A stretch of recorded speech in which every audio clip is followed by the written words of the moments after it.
Olá, Prefeitura de Lajeado renova contrato com o Hospital Bruno Bor. Esta e outras informações você acompanha a partir de agora no Redação Informativo.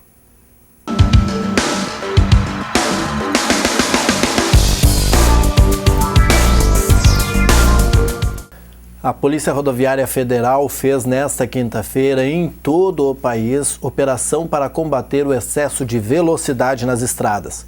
As fiscalizações ocorreram em 152 pontos de rodovias das 2 às 6 da tarde e foram monitorados os locais onde os condutores mais costumam ultrapassar o limite de velocidade. A corporação utiliza um banco de dados para localizar esses trechos e as unidades regionais da polícia promovem operações integradas, aumentando a fiscalização nos locais. Segundo a Polícia Rodoviária Federal, o excesso de velocidade é uma das principais causas de acidentes no trânsito e potencializa o risco de mortes em razão da gravidade provocada pela força do impacto. Só neste ano, aproximadamente 2 milhões de motoristas foram flagrados trafegando em velocidade acima do limite permitido nas rodovias federais. De acordo com a polícia, das ocorrências que resultaram em mortes em 2014, as principais causas foram a falta de atenção, 32%, a velocidade incompatível, 20%, e ultrapassagens indevidas, 12%. Dados levantados pela polícia mostram também que, embora a maioria dos acidentes ocorra em áreas urbanas, 70% das mortes foram registradas em áreas rurais, onde os motoristas abusam da velocidade e das ultrapassagens. Aqui no Vale do Taquari, esta operação foi realizada na BR-386. E a Polícia Civil de Taquari investiga a causa de morte de Marco Antônio Nogueira de Quadros, de 57 anos. Ele foi encontrado degolado, com as mãos e os pés amarrados na localidade conhecida como Prainha do Caramujo, à margem do rio Taquari. Foi por volta das 10h10 da manhã desta quarta-feira.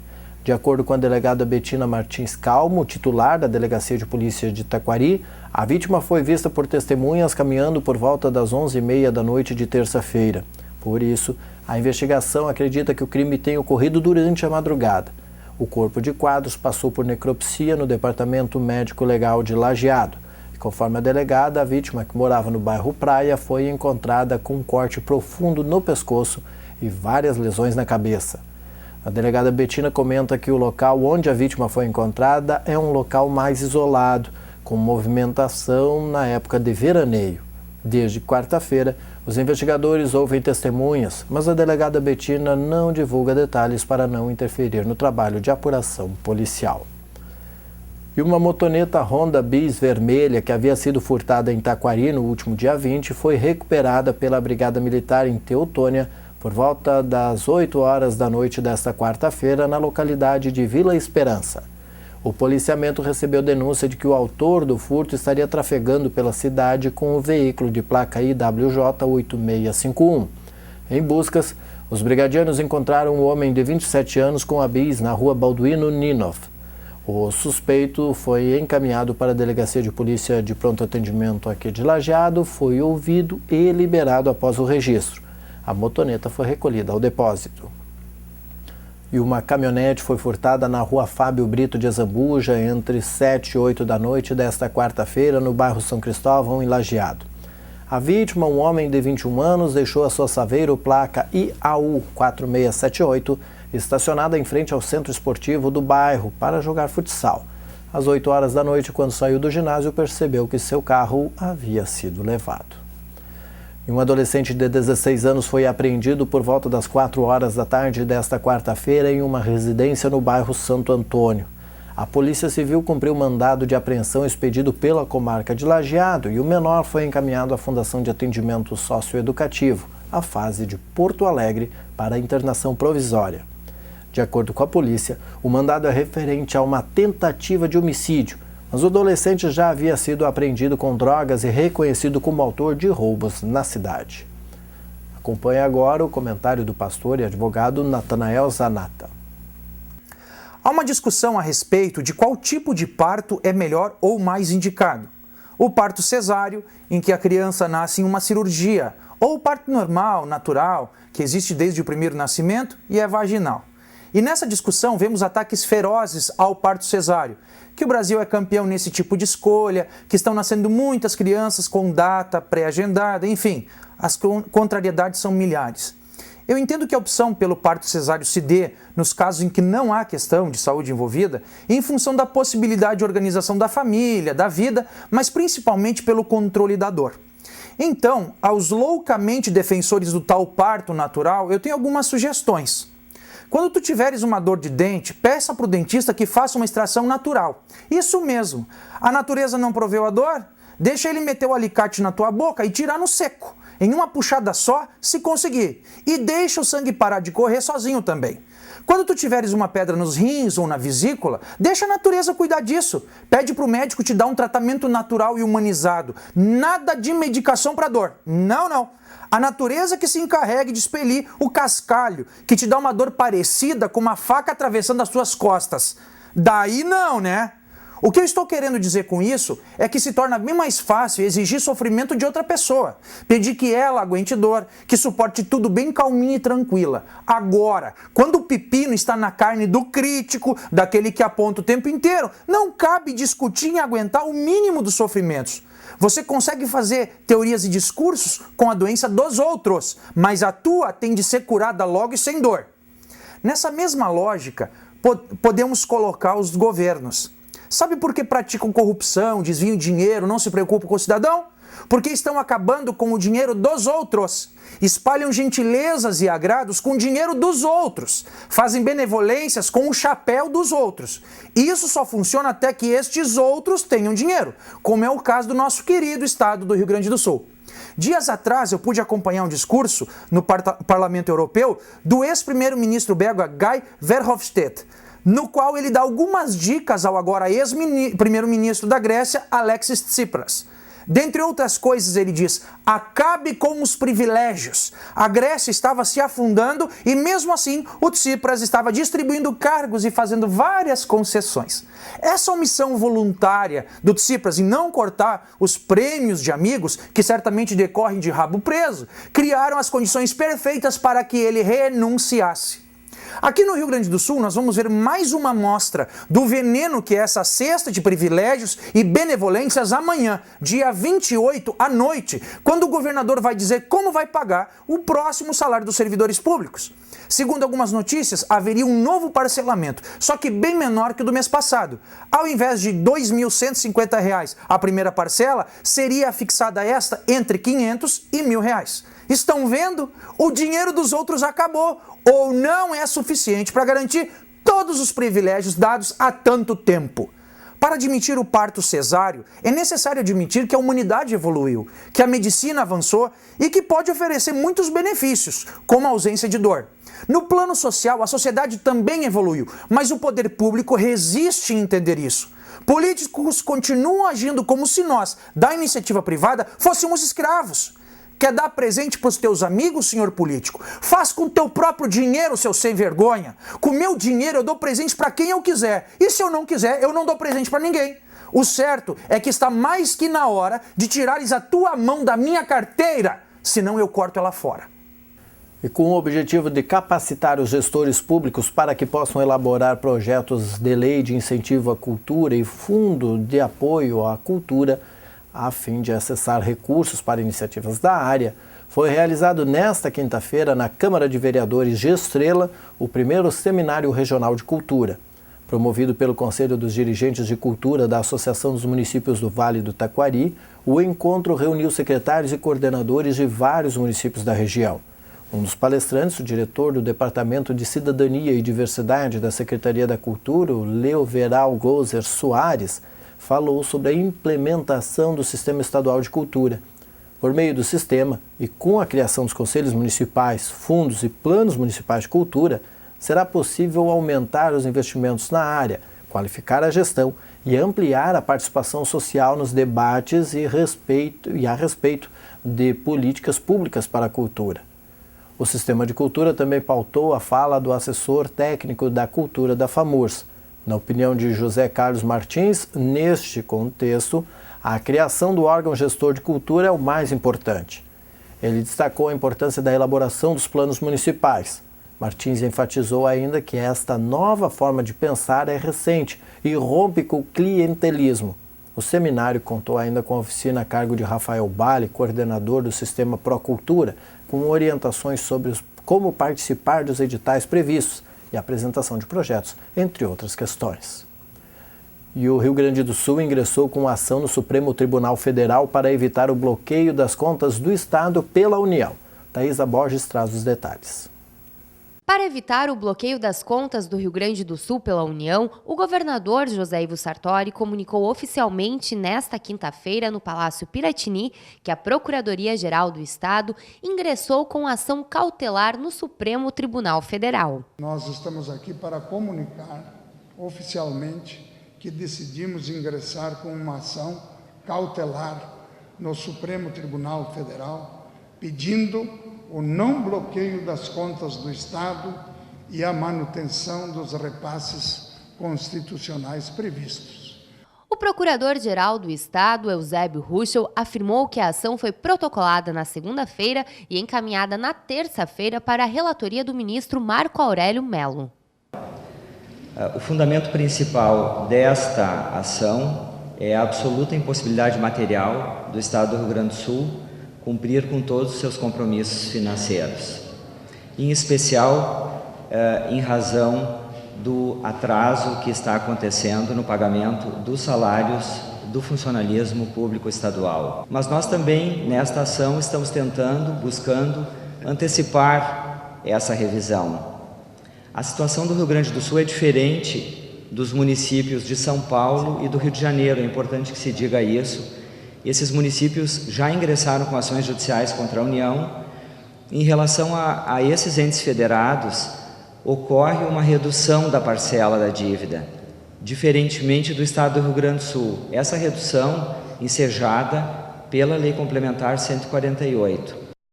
A administração municipal de Lajeado renovou por mais 2 anos o contrato de prestação de serviços com o Hospital Bruno Born. O serviço oferecido através do Sistema Único de Saúde, com o intermédio do município, é válido a partir deste segundo semestre. A autorização foi confirmada após a avaliação e aprovação do contrato e das prestações de contas do HBB no primeiro trimestre de 2015. Por ano, o valor que será repassado pelos cofres do governo federal, estadual e municipal, através da Secretaria Municipal, é de R$ 56.300.000. Mensalmente, a instituição vai receber R$ 4.600.000. Segundo o relatório, o hospital alcançou 90% das metas contratadas. O motivo de não chegar aos 100% é o grande número de faltas de pacientes agendados para consultas e procedimentos. O HBB alcançou 87,4% da meta física e 89,9% da meta financeira, totalizando no trimestre uma produção de 80.511 procedimentos realizados, considerando a média e a alta complexidade hospitalar, sendo que a meta eram 92.142 procedimentos. E a oferta de energia eólica deve chegar a 3,5% até o fim de 2015. Veja com Luana Karen.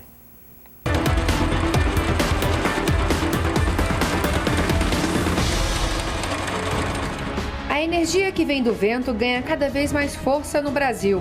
A expectativa do Ministério de Minas e Energia é que a produção de energia eólica chegue a 3,5% da oferta do país até o final deste ano, o suficiente para atender ao consumo residencial de 30 milhões de habitantes. E a produção desse tipo de energia deve crescer ainda mais. Até 2018, o governo federal vai investir 186 bilhões de reais em novos empreendimentos para geração e transmissão de energia elétrica. As fontes renováveis, como a eólica e a solar, por exemplo, devem responder por quase metade da potência adicional. Um dos maiores financiadores da expansão da produção de energia eólica no país é o Banco Nacional de Desenvolvimento Econômico e Social, BNDES. O banco teve um papel decisivo na implantação da indústria de energia eólica no Brasil, por pelo menos 2 razões. A primeira foi o fato de que ele anunciou antecipadamente as condições de apoio aos diversos leilões, e isso deu segurança aos investidores, aos licitantes. O segundo papel decisivo do banco foi na implantação e consolidação da indústria de fabricantes de aerogeradores no Brasil. Foi necessário trabalhar uma curva de desenvolvimento de fornecedores locais, até que se estivesse bastante implementado, bastante sólida a capacidade de oferta nesse setor. Entre 2005 e 2014, o banco financiou a implantação de 291 parques eólicos, totalizando mais de 21 bilhões de reais em investimentos. Para este ano, o BNDES prevê aumento de cerca de 15% nas aprovações de financiamentos para o setor em relação ao ano passado. E a estimativa do banco é que os investimentos em energia eólica até 2018 superem os 35 bilhões de reais. Com a expansão dessa fonte de energia, o Brasil passou da 20ª posição em 2011 para a 10ª em 2013 em termos de potência instalada.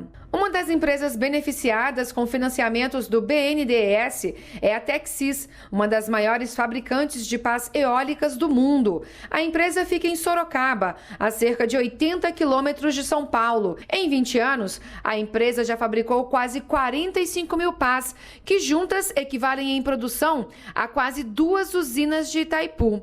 Com o mercado de energia eólica em ascensão, a Texis está construindo uma nova unidade em Camaçari, na Bahia. É muito importante o financiamento do BNDES porque incentiva a instalação de novos parques eólicos no Brasil.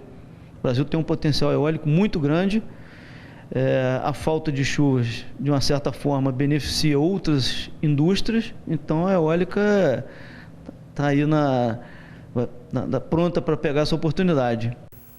Em audiência pública intitulada A Saúde e seus números, o primeiro quadrimestre, o cenário atual e as perspectivas do semestre, a Secretaria da Saúde de Lajeado apresentou na quarta-feira na Câmara de Vereadores o balanço dos primeiros 4 meses de 2015.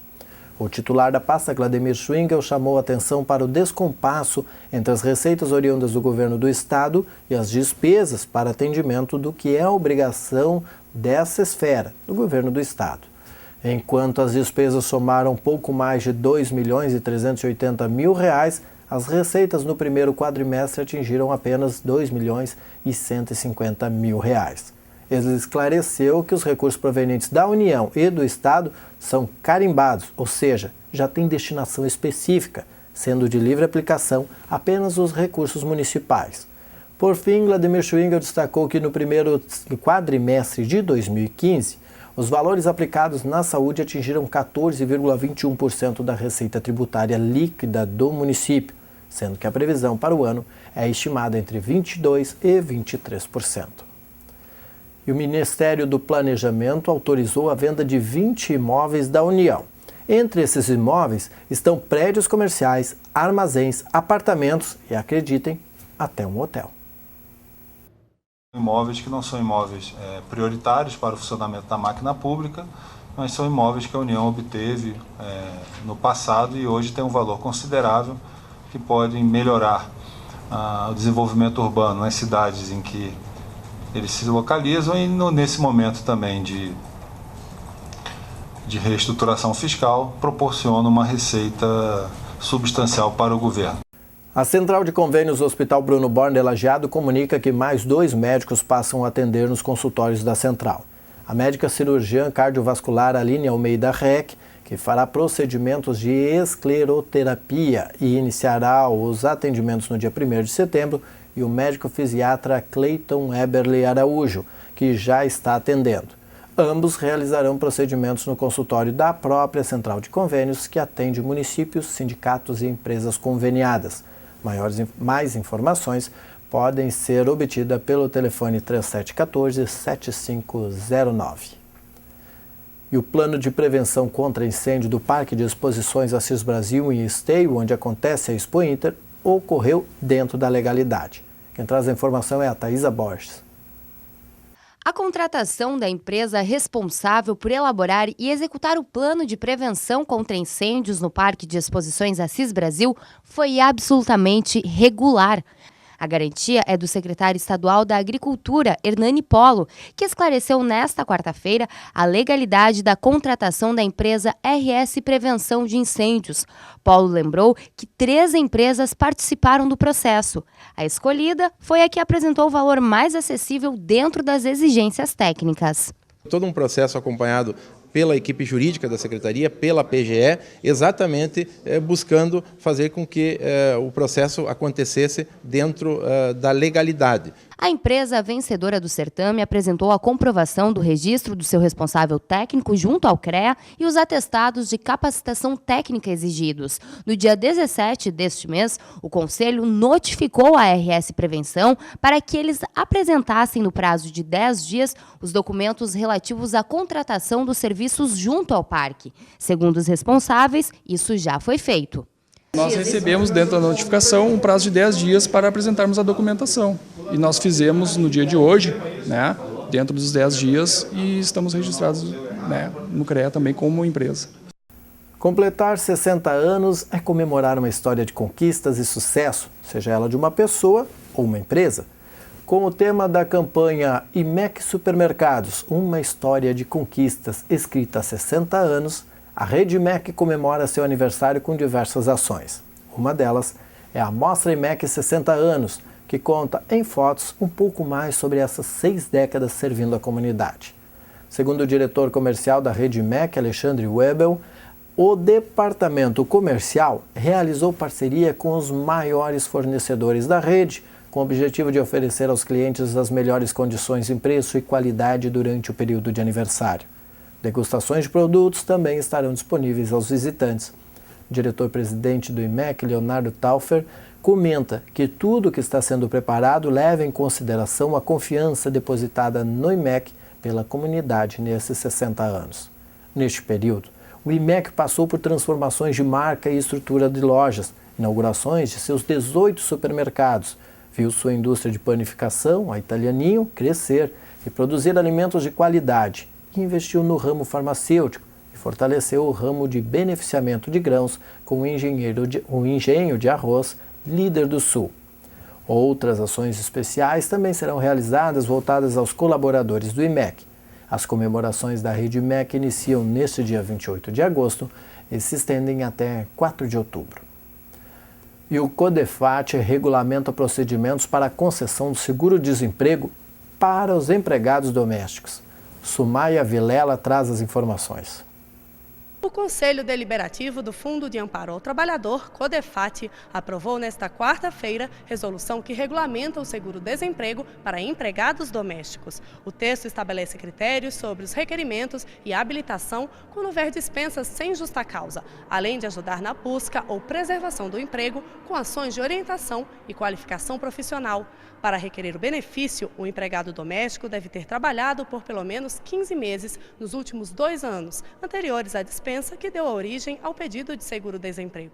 Ele também não pode ser beneficiário de auxílios previdenciários, exceto pensão por morte e auxílio-acidente, além de não ter renda própria. O valor do seguro-desemprego do empregado doméstico será de 1 salário mínimo. Mais informações em mte.gov.br. De Brasília, Sumaia Vilela. A Secretaria de Obras trabalhou essa semana na execução de 84 metros de drenagem pluvial, terraplanagem e patrulhamento da Rua Goiás, no bairro Aimoré, em Arroio do Meio. O serviço atende a pavimentação de 600 metros quadrados com pedras de basalto, que deve iniciar nos próximos dias, beneficiando moradores de 4 lotes, incluindo um prédio residencial em fase inicial de construção. Aliás, fase final de construção. A obra será realizada de forma associativa, e o modelo prevê o financiamento, material, contratação de empresa e mão de obra por parte dos moradores. A Prefeitura Municipal, por sua vez, elabora o projeto de engenharia, disponibiliza máquinas para execução dos serviços de preparo da via, além de acompanhar e fiscalizar o andamento da obra. Um dos moradores da rua, Valdir Dick, explica que a ideia era antiga e foi compartilhada com os vizinhos que se reuniram e buscaram informações na Prefeitura. Além dessa, outras 10 ruas foram pavimentadas de forma associativa desde 2013 e outras estão em fase de encaminhamento para os próximos meses. Faculdade e alunos de medicina serão avaliados durante o curso de graduação. Veja com Leandro Alarcon. Já foram autorizados e estão em funcionamento este ano no país 50 cursos de graduação em 45 municípios. O anúncio foi feito nesta quarta-feira pelo ministro da Educação, Renato Janine Ribeiro. Segundo ele, antes do Mais Médicos, havia 213 cursos em 13 municípios. Com a ajuda do programa, a média do número de vagas nos cursos de medicina subiu de 0,8 para cada 10 mil habitantes em 2012 para 1,13 vagas em 2013, média próxima de países como Inglaterra e Austrália.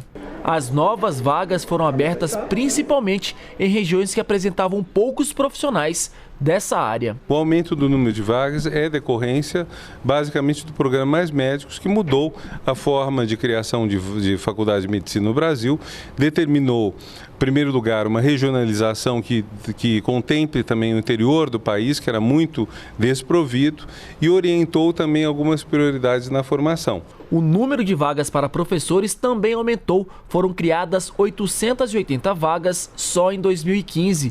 Desde a criação do programa, em 2013, já foram criadas 2.294 vagas de docentes.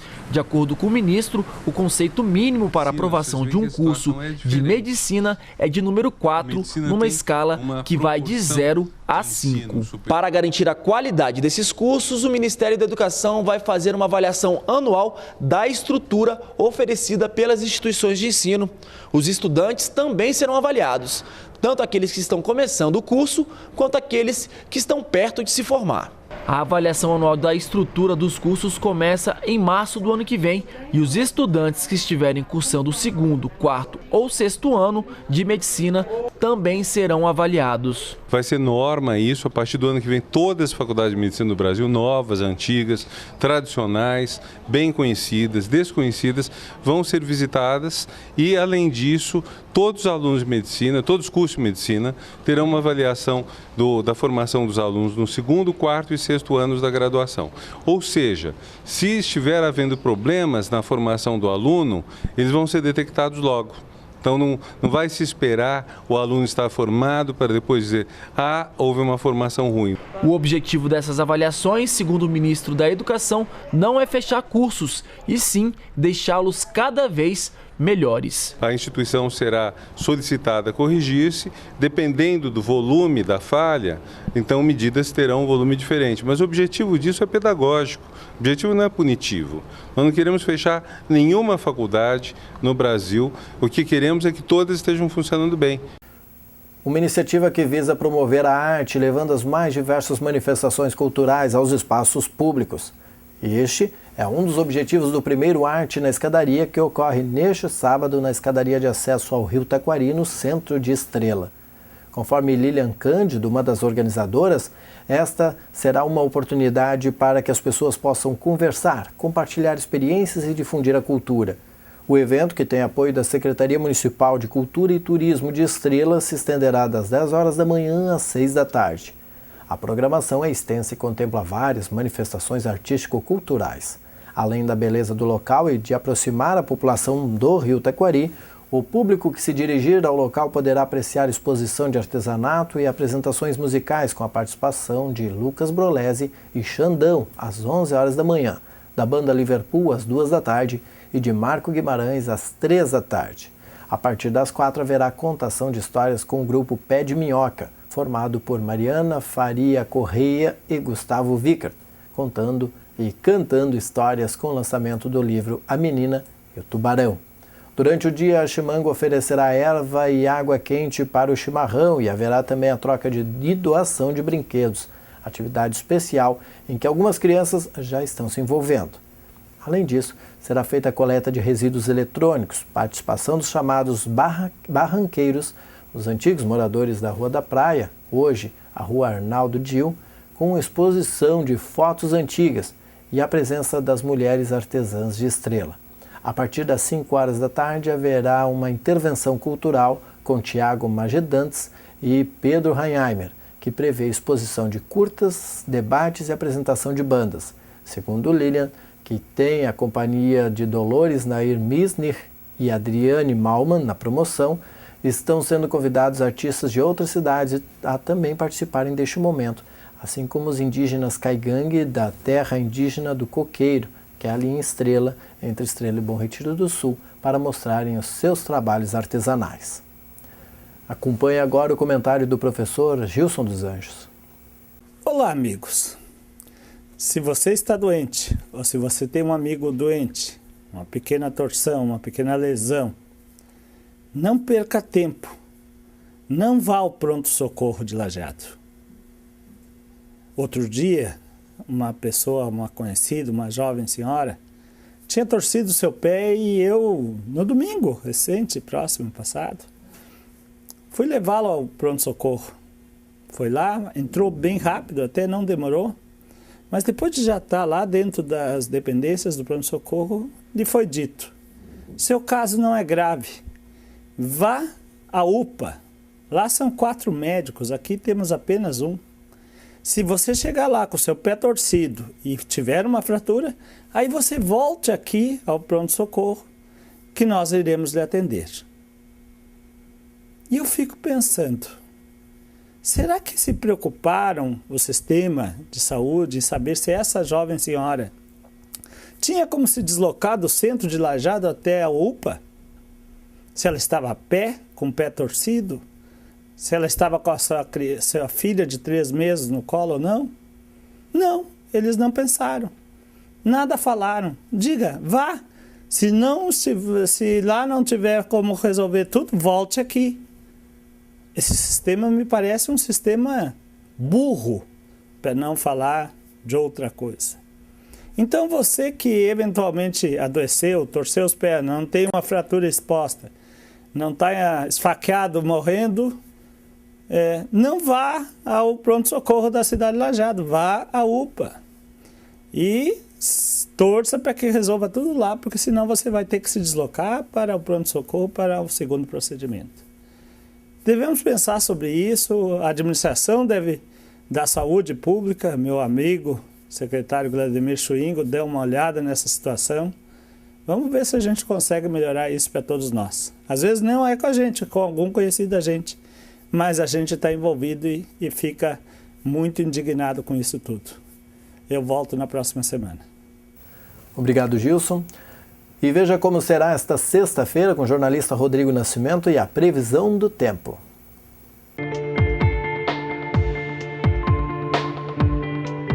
Olá, esse é o Boletim do Tempo para o Redação Informativo, com a previsão para esta sexta-feira no Rio Grande do Sul e também no Vale do Taquari.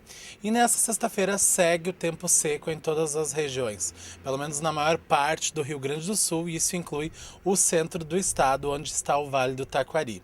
O dia amanhece com poucas nuvens e o sol predomina durante todo o dia, em todos os municípios. As temperaturas não vão ter grande oscilação, não vai ser uma sexta-feira tão fria ao amanhecer, nem muito quente à tarde, as temperaturas medianas. Aquelas temperaturas típicas de fim de inverno, começo de primavera, que seria o tempo natural que a gente está vivendo.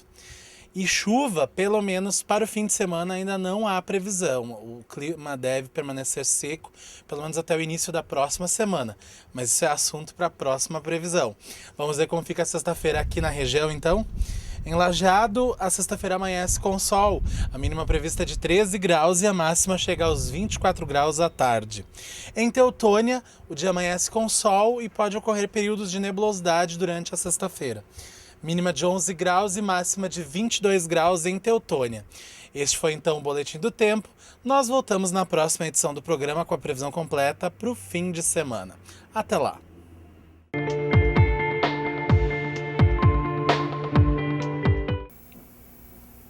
Antecipando o Dia da Legalidade, comemorado em 28 de agosto, o Parlamento Gaúcho prestou uma homenagem ao movimento de 1961 liderado por Leonel Brizola. Veja com o repórter Everton Lima. A luta por um ideal e pela democracia. Esses foram os pontos propulsores de um dos mais marcantes episódios da política brasileira. Comandados por Leonel Brizola, então governador do Rio Grande do Sul, milhares de gaúchos iniciaram um movimento pela manutenção do vice-presidente João Goulart na presidência da República após a renúncia de Jânio Quadros, algo ameaçado por interesses de lideranças militares. Iniciativa que ganhou força em outros pontos do país e que ficou conhecida como a Campanha da Legalidade. Durante a sessão solene, parlamentares de todas as bancadas se revezaram, lembrando a relevância do episódio e o heroísmo dos gaúchos liderados por Brizola. Primeiro, representa o resgate da nossa história, né? Foi um movimento orquestrado e iniciado pelo então governador Leonel de Moura Brizola, que ganhou o país e que garantiu, acima de tudo, a democracia, né? Que nos permitiu que pudéssemos assegurar ao gaúcho João Goulart que se mantivesse no poder.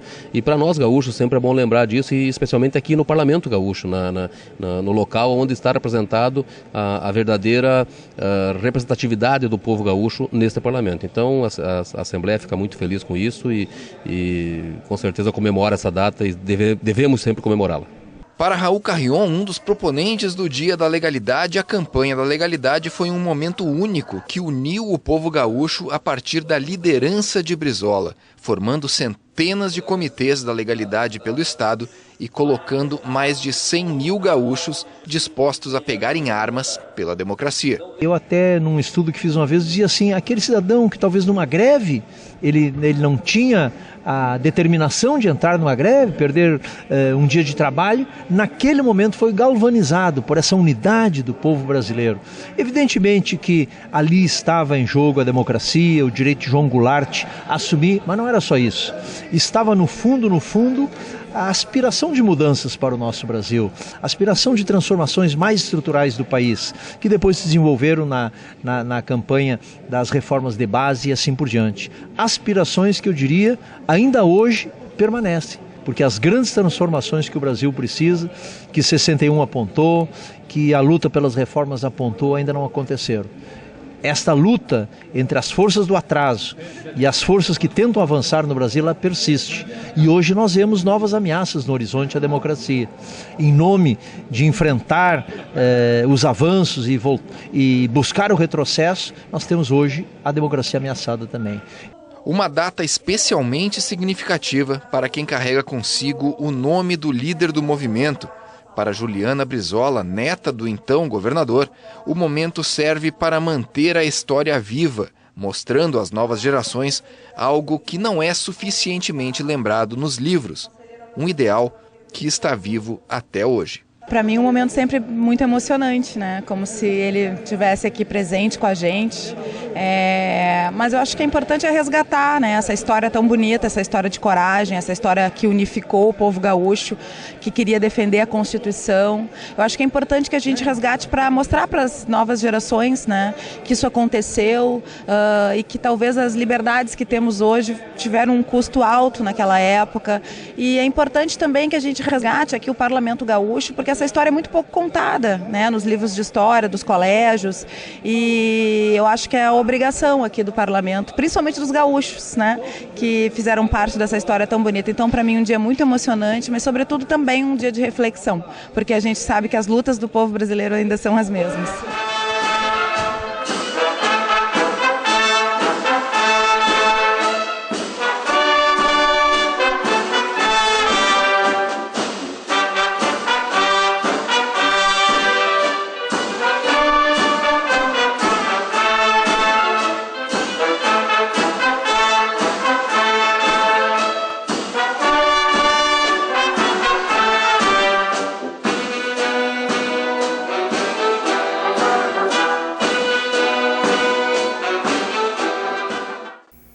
O exemplo dos artesãos que trabalham até que o produto fique perfeito deve servir de inspiração para garantir a excelência em todos os processos de uma empresa.